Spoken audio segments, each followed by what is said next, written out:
So good morning, everybody. Welcome to the Win Team. This morning, let me share my screen with you. We are going to discuss a slightly controversial subject, but one that I invite you to try on for size. The subject of today's session is fact or fiction. How to save time by focusing on the facts. Let me open it with a story that I actually heard many years ago when I was a pastor and somebody came in for counseling, we used to call it. So a single woman in her late 30s had a date scheduled for Tuesday at noon. She decided to go, even though she was a little nervous. The restaurant was 30 minutes away. So she left home at 11. As soon as she got in the car, she realized she was low on gas. She lived near Costco, where gas was cheaper, and she pulled over despite a long line. It was July the 3rd, and everyone was filling up before the holiday. By the time she finished, it was 11:20. Pulling out of the parking lot into heavy traffic, her phone rang. She reached to answer it and rear-ended the car in front of her. 30 minutes later, after exchanging information, she was still 25 minutes from the restaurant. Determined to go, she jumped on the freeway, only to see red and blue lights in her rearview mirror. She got a ticket, got frustrated, turned around, and went home. Later, she met her girlfriend for lunch and said, "It just wasn't meant to be." But was that really true? What were the facts? Now, I want to preface what I'm saying by the fact that I consider myself most emphatically a man of faith. I have combined in my life faith with responsibility. Since I was a very young man, I was an advisor to my mom and provider for other people. And I learned early on that responsibility was mine to acknowledge and respond to. And that faith was something that gave me a greater purpose. So I learned to combine faith and fact, faith and responsibility. So now let's look back at this young lady. Was that date meant to be? What were the facts? Every day we deal with facts: time, health, money, responsibilities. Some are non-negotiable. A non-negotiable fact would be getting kids to school on time, paying your bills. These are facts. Everything else is often random. It's the randomness that confuses us as human beings. We form philosophies and emotional commentary about things that are, in truth, frequently just random. Notice I said frequently, did not say always, frequently. I grew up in a household where everything random was interpreted into a purpose or meaning. So much so that I became fearful of everything because maybe everything was a sign. And as so many random things happened, I saw so many what I was told were signs that it often paralyzed me into inactivity. In real estate, randomness is everywhere. How a buyer reacts, how a seller responds, how negotiations play out. In real estate, rather like this young lady going on a date, everything is random. There are some controllable dynamics, but there is a lot that's random. Commentary and personal narratives develop around these events. And you say, no, they're not. I don't agree. Do you see a commentary is already developing in your mind? Even if we don't render commentary to others, we render commentary to ourselves and we become our own personal conversationalist. No, we don't. Some of you just thought, well, you just had a conversation.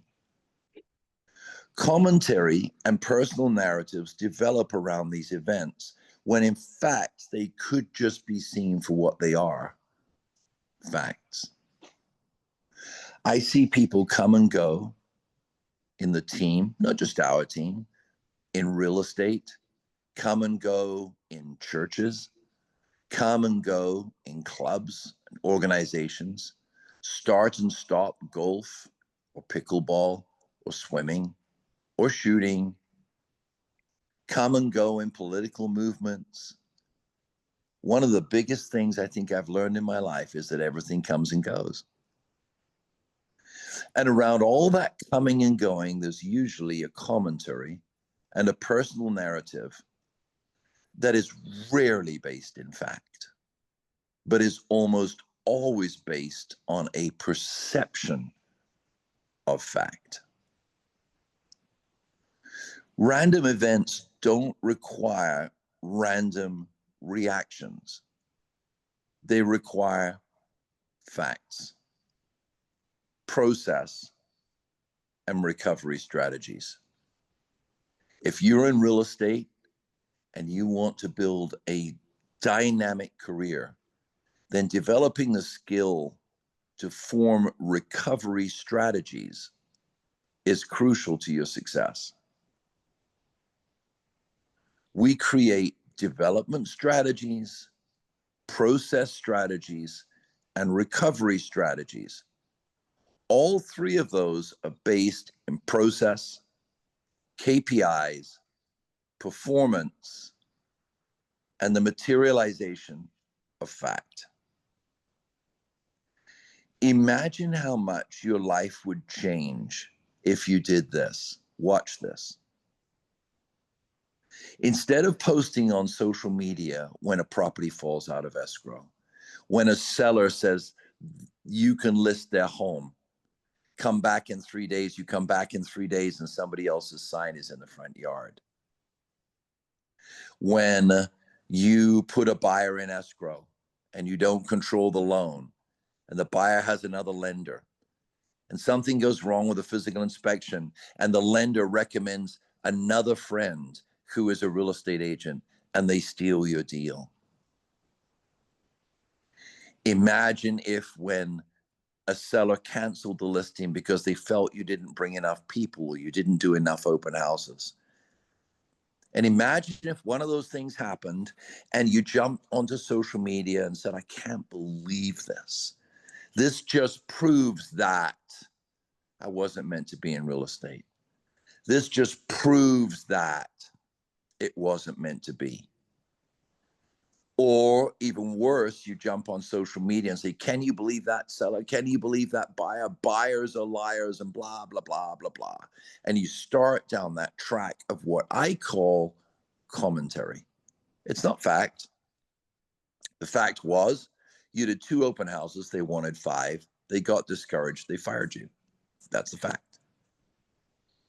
The fact was you didn't control the loan. You didn't put one of your financial friends in place. You acquiesced to them because you were afraid you would lose them, and you lost the deal.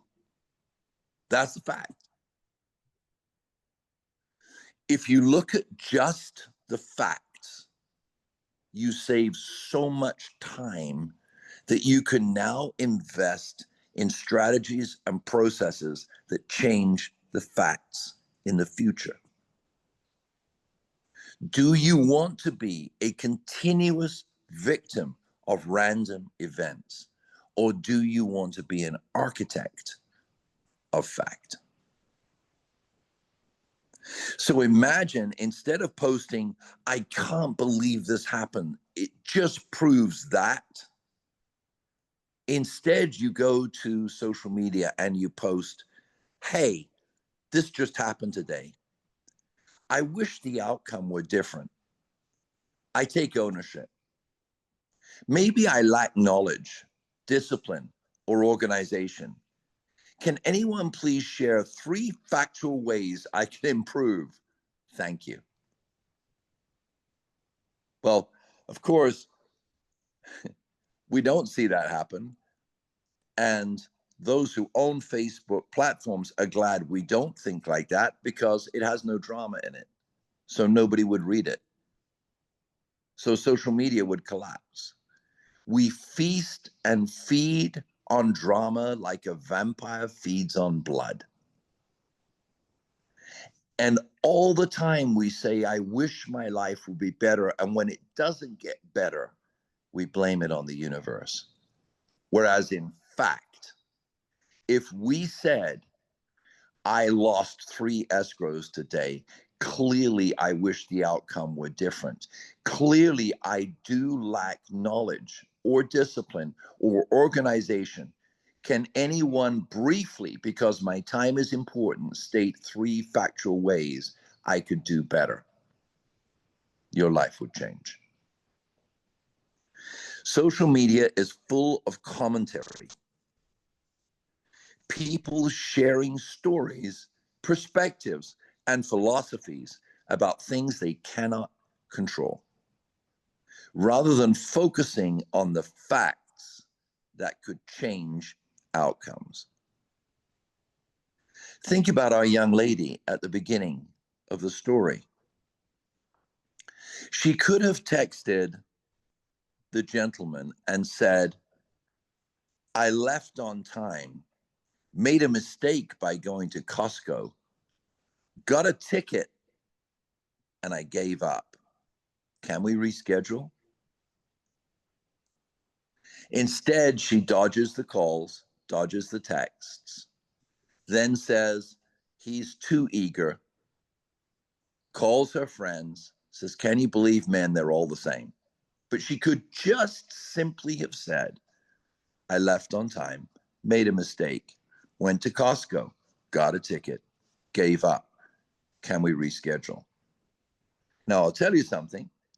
Were I single at that time, if a woman sent me a text like that, I would immediately want to meet her, because I would know I'm with a truth teller.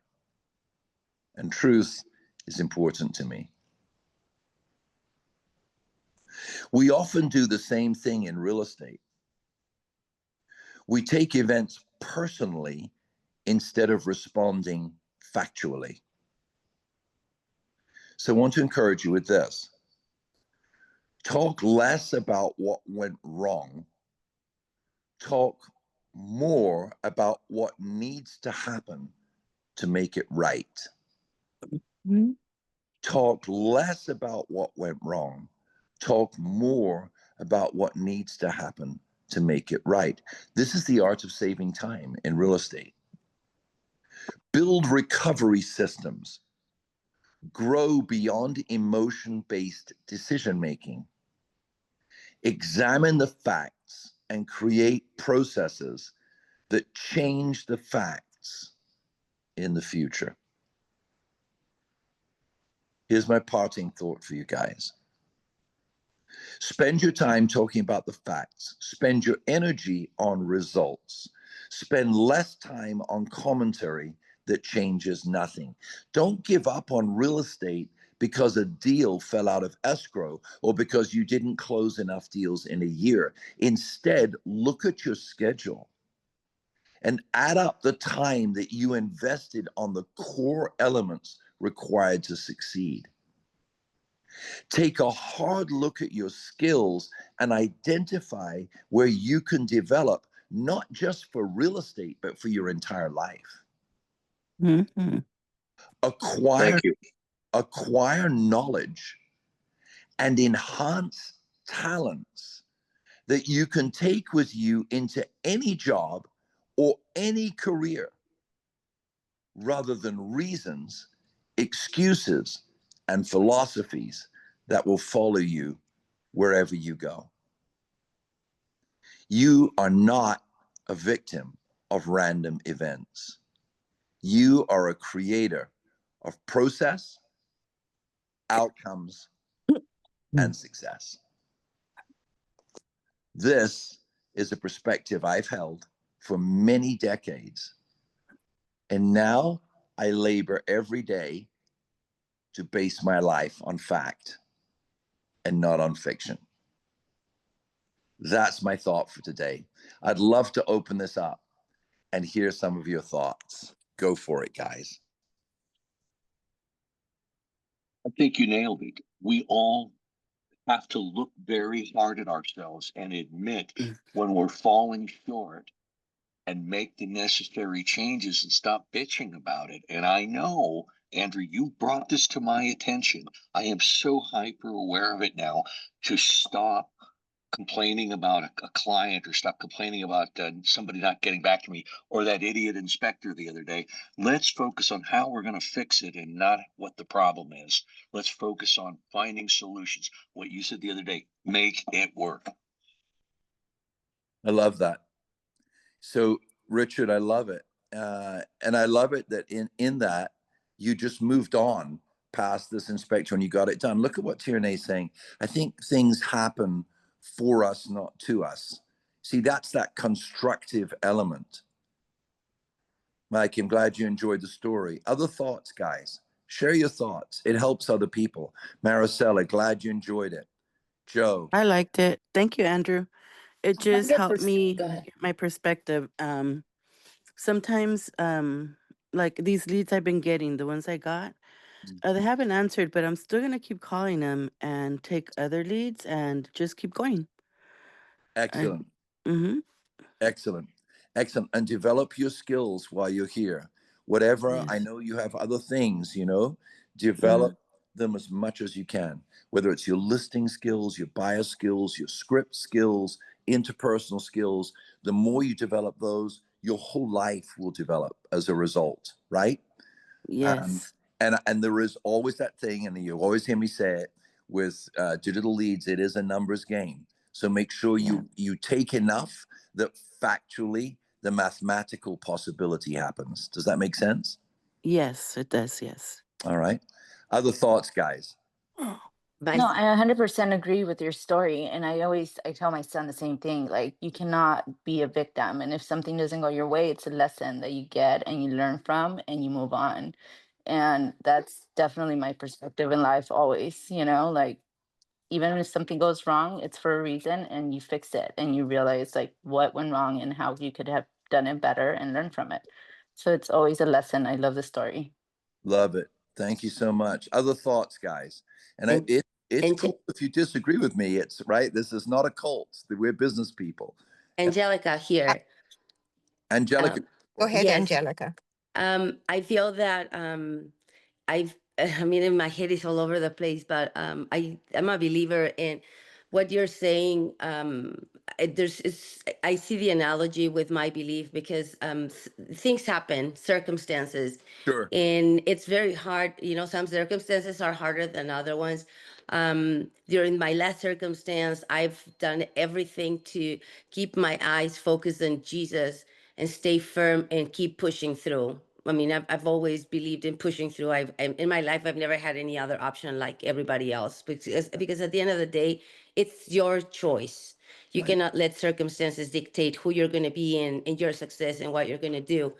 But honestly, in spite of the circumstances, I have been like coming to the Win Team, and I just love you and love it because your systems are the anchor to the business.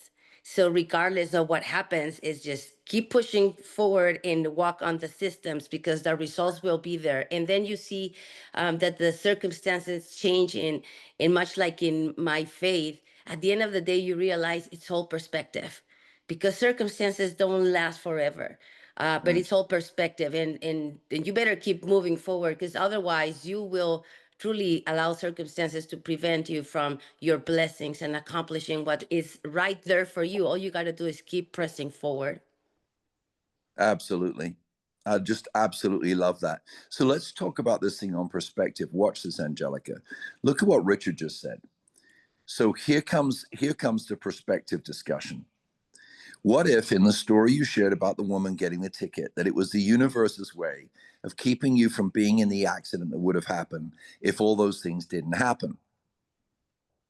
Now watch. So it's a perfectly legitimate question. Would you all agree? I don't think that way, but it's a legitimate question. So now let's think of another question. What if in the story I shared about the woman getting the ticket, that the universe's way was interrupted because the child the man and woman would have conceived would have brought the cure to cancer? Totally. So my point is that when you operate and respond to random events philosophically, there is always a flip side to the coin. So am I saying that people shouldn't develop philosophies? Of course not. But what I'm saying is that many people fail. Many people miss opportunity because they do not create constructive processes and procedures, but acquiesce to a philosophical reasoning that excuses them from moving forward. And that's something I could never afford to do because I was responsible for children.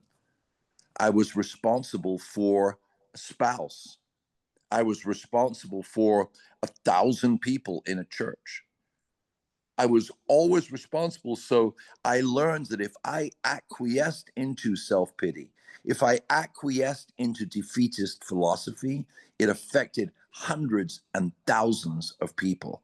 So I had to take my thinking more seriously. So Angelica, look at what Richard says. And Richard, I love it you brought it up because that's another perspective.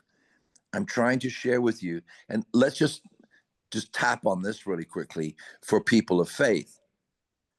Do you really think, if you read the book of Genesis and God creating the world in 7 days, whether you believe that, or 6 days and resting one day, and you believe that was either an allegory or a factual process of time, or that a day represented thousands of years, as some theologians think, again, that's all the philosophical. Do you really think that somebody who did that did it without organization, did it without processes? Nature is full of a labyrinth of processes.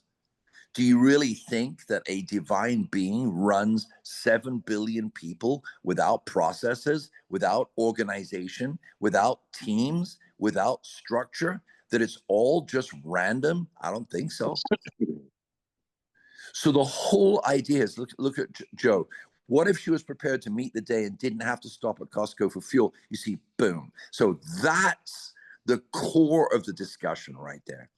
What if she was prepared to meet the day, didn't have to stop at Costco for fuel? She went to the lunch date and found the love of her life. Boom. I just got tingles on that one. Yeah. The whole point is, guys, my friends, my colleagues, we have systems. If you don't choose our system, by the way, you don't have to leave the team if you don't choose our system. Operate your own system. If you don't choose our system, choose a system. Be real with yourself and measure the facts in that system. And if things happen in a recurring way, measure yourself not in a vindictive light, but look in the mirror and say, where do we improve? What construct do we make that I don't miss the date and build the career of my life? Love you guys. I will be back tomorrow morning. Looking forward to the listing training today at 2. I appreciate every one of you. Thank you for joining me this morning. Thank you, Andrew.